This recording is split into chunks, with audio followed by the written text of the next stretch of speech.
الحمد لله رب العالمين والعاقبة للمتقين والصلاة والسلام على سيد المرسلين أما بعد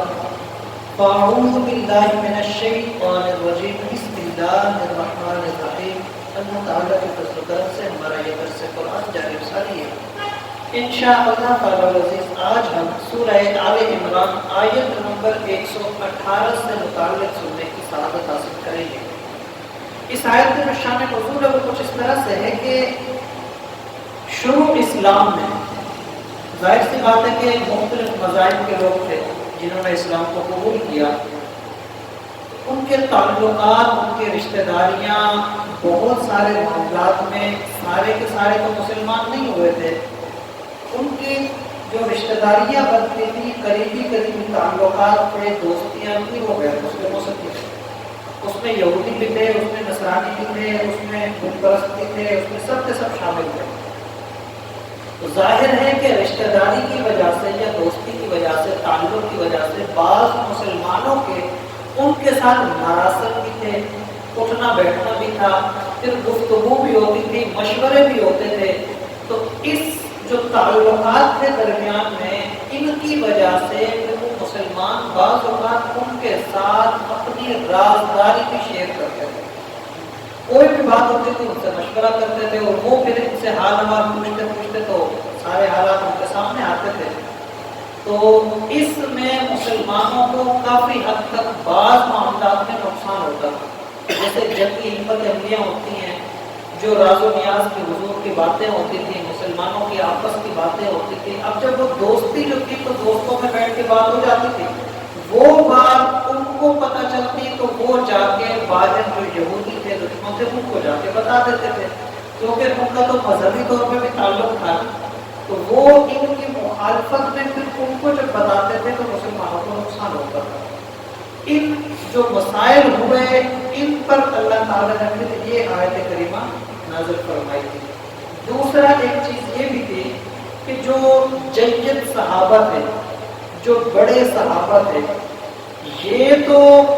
لوگوں کو پہچانتے بھی تھے، تجربہ کار بھی تھے، جیسا کہ ویسے بھی جیسے حضرت عمر کی اگر بات کی جائے، حضرت عمر کا مرتبہ یہ تھا اسلام سے پہلے بھی جہاں کہیں بڑی لڑائیاں ہو جاتی تھی نا،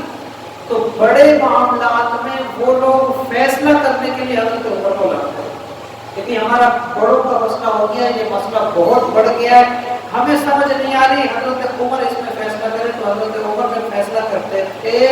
ان کے فیصلے کے بعد پھر کسی میں ہمت نہیں ہوتی تھی کہ اب کوئی خلاف کر کے دکھائے۔ حضرت ابوبکر صدیق تھے، اسلام سے پہلے ہی آپ مشہور تھے کہ آپ اچھے برے کی، چیز کی، قیمت کی، مارکیٹ کی، ان تمام چیزوں کی پرکھ رکھتے تھے۔ لوگ آپ کو مانتے تھے کہ حضرت ابوبکر صدیق کی رائے کیا ہے، آپ کی رائے کو فوقیت ہوتی تھی اسلام سے پہلے بھی۔ یہ سمجھدار لوگ تھے جو بعض اوقات بندے کو دیکھ کر پڑھ لیتے تھے کہ کون کس کیٹیگری کا بندہ ہے۔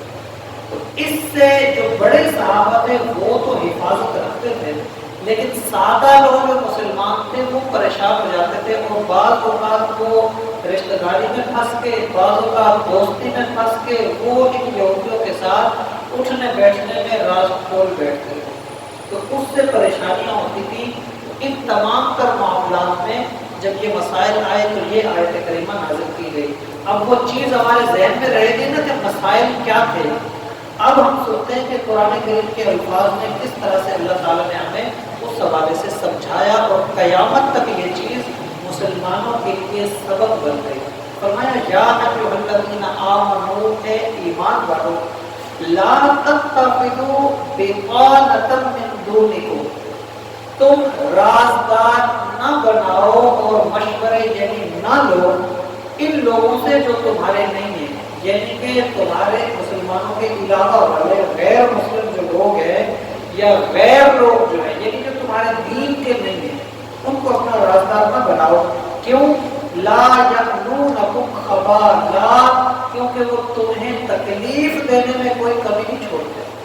وہ تمہیں نقصان دینے میں کوئی کسر نہیں رکھتے۔ وَدُّوا مَا عَنِتُّمْ، بلکہ ان کی جو خواہش ہے، ان کی جو اصل آرزو ہے وہ یہ ہے کہ جتنی تمہیں کر سکے تکلیف دے، جتنا تمہیں ستا سکے پریشان کرے، یہ ان کی آرزو ہے۔ قد بدت البغضاء